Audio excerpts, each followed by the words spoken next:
Hi friends, happy Saturday. I hope you have been sleeping in. Maybe some of you, you're not even up yet. That's so great.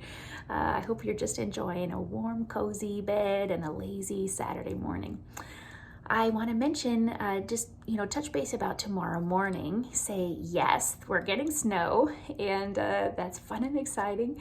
But it might be, that some of you will not want to get on the roads tomorrow.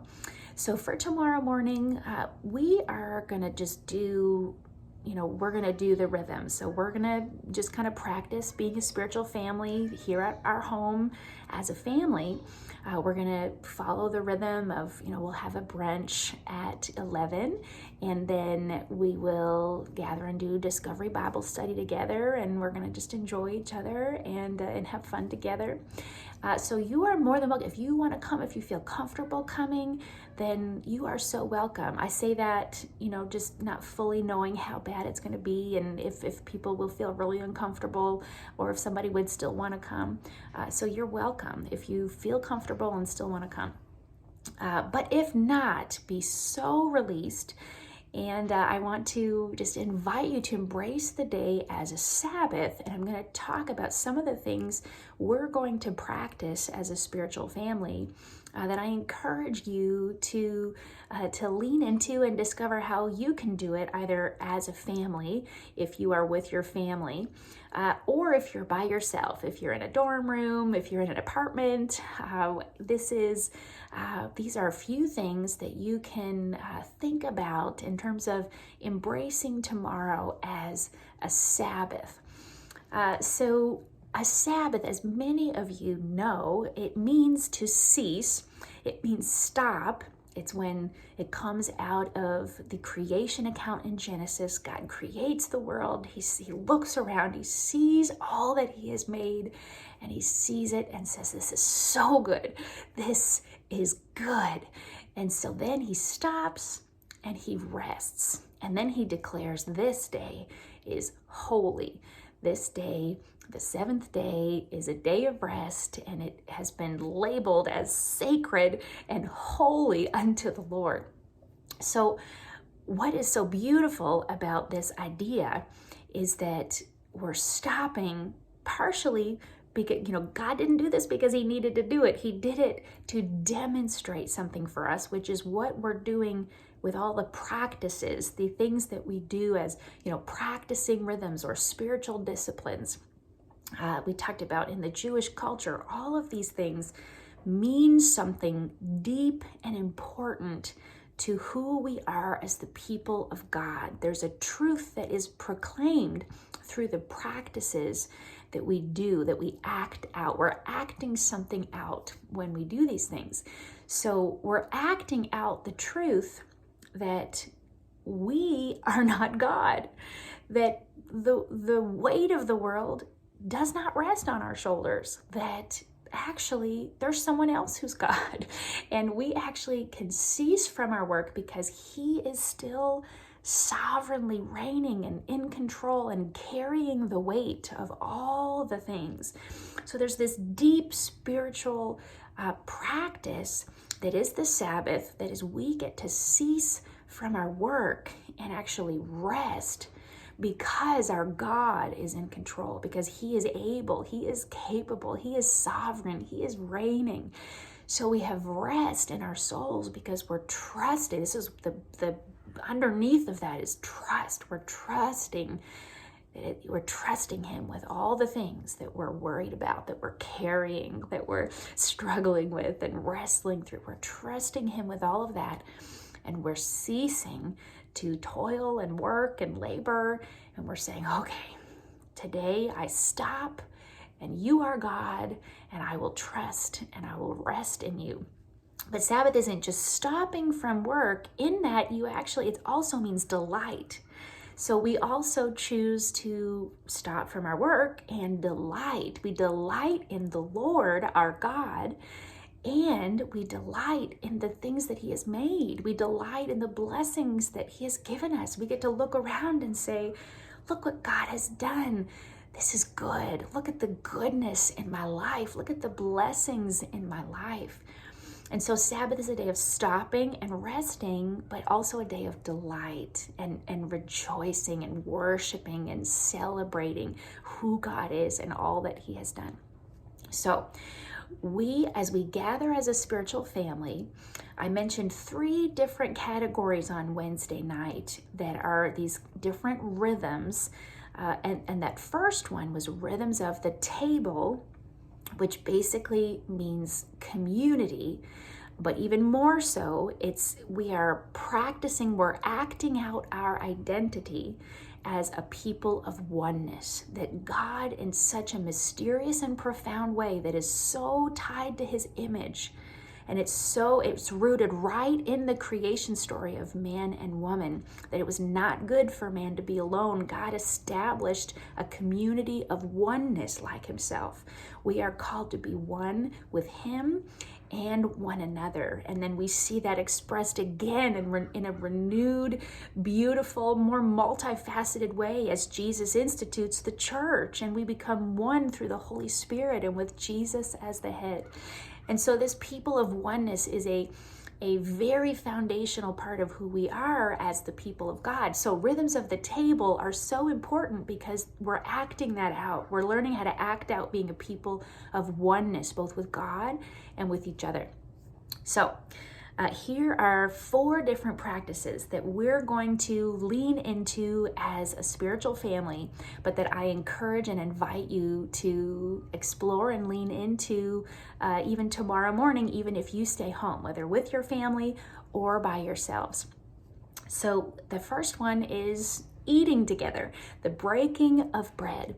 Practicing eating together. Obviously, it's not just devouring food, but there's something profoundly communal about it that we've lost because we're really spoiled in our culture. It's easy to just grab food and eat. We're never without food. And so we've lost some of the value of what that is and what that means. But I encourage you to gather around the table and eat together and allow that to be a time of community, of conversation, of honest connection. Now, if you're alone, that might look a little bit different, but you can still enjoy a really good meal, a really yummy treat, and just celebrate and delight in the gift of food and the fellowship that comes with that, even just in the Lord. So practice eating together as an action that is, we're acting out being a people of oneness. Secondly, playing together. Playing together is so important and just profoundly impactful, especially on a day of delight. And playing together is something that, I don't think I would have recognized how powerful it is without Brent's influence. He is so good at this, and it comes so naturally out of him, this way of delighting through play. So I've watched the impact of this through his life and his example and how it affects our kids and our family. So I encourage you today to play together, whether that is as a family with your kids, but even for yourself. What does play look like? Pull out a coloring book and spend a few minutes coloring. Do something that's whether it is a hobby, but it's not work, it's play. Do it as play. And this is actually a way to delight that can be so revitalizing and something we don't let ourselves do very often. So thirdly, so we said eating together, playing together. Thirdly is sharing our stories. Now, sharing our stories is something that builds this connection that we have with one another. And whether you're together as a family, and you can just say, take a few minutes and say, this is what I think God's doing in my life. Just something this is a really small, just honest testimony of how God's at work in me right now. This is a part of my story, or this is something that I'm thinking about or wrestling about. And if you're by yourself, maybe it's time to call a good friend, someone that you can just have a really good, encouraging, life-giving conversation with. That can be so revitalizing. But knowing how to have those conversations that build connection, that bring encouragement, where we can encourage one another and we can be honest and vulnerable, but in a safe, healthy way. That's so important and such a good practice. Learning how to do that as a spiritual family and as a people of oneness, and even as an act of worship, that we're all on this journey together of becoming more like Christ, and he's at work in each one of us. So eating together, playing together, sharing our stories, those are three really great practices for rhythms of the table that are leaning into this identity that we are the people of God, who are people of oneness, one with God and one with each other. Lastly is practicing presence. Practicing presence is so important, I think, today because of our phones, because we're addicted to our phones. And I think the enemy's greatest scheme against a people of oneness is the incredible distraction of our time. The way that we are constantly distracted is keeping us from this idea of being able to be present with God and present with one another as a people of oneness. So if we can't give our attention to God and to each other because our attention is being pulled by all these notifications, all these different things, we cannot enter into the deep fellowship that is the gift of God that is ours, both in Him and with each other, without being able to be present, learn this way of being present with each other. So as a spiritual family, when we gather all together, and then as well as you guys in your homes, it's not a law. It doesn't mean you're in trouble if you use your phone. But I've hesitated, but we might even have a box that's like, you can put your phones here, and they're off, and we're gonna take some time and just practice being present with one another and being present with God. And this, I think, is so necessary. It's really almost an act of war against the enemy in our time, to say, you can't steal our attention to the point that we are missing God, we're missing each other, we're missing the work that He's doing in our lives, and then we're missing the opportunity to be His missional presence here on this earth. So I love you guys so much. I'm excited. If anybody wants to come tomorrow, please come, but there's no rush. We're going to be here next week too. And so feel free and embrace the day as a Sabbath as much as you can.